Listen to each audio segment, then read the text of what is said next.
I need your help regarding Danby Dehumidifier error codes. Is that because it errors so much or because it is almost impossible to find service for? A little too much. As is the error code for the humidity sensor. I think that's one of the easier ones to replace. First unplugging the unit and plugging it back in.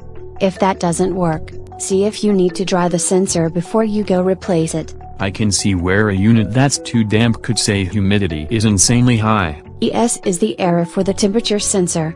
The first step for troubleshooting that is hard rebooting the dehumidifier. I never thought smart appliances would reach the same level of advanced tech support as reboot first to fix anything. If the error for the temperature sensor is persisting, check to see if the motor is overheating or the coil has a refrigerant leak. Either of those cases can cause it to read an unusual temperature without being wrong. If I have either of those problems, an error on the temperature sensor is the least of my concerns. The P1 notice is a defrosting notice. That's not an error message unless you see it too often. How often is too often? If the dehumidifier is in a chilly basement, the coil could get to freezing and need to defrost more often. It isn't a basement dehumidifier.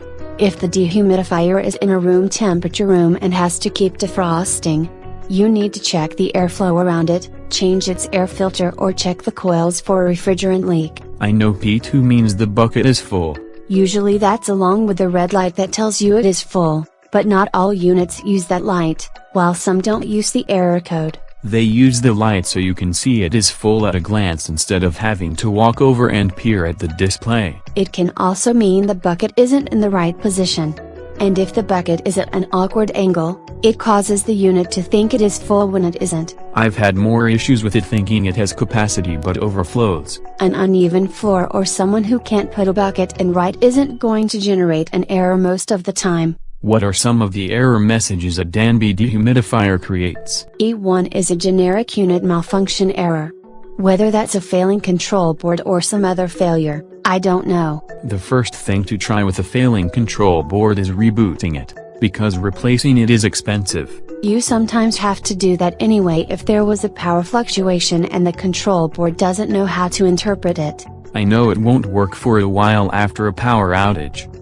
In that case, you have to turn it back on, if not power cycle it. You have to reprogram it too, though it won't give you an error message telling you to do that. And I thought defaulting to the last program it ran on was annoying, regardless of the time. If it is following the program wrong, check the date and time on it.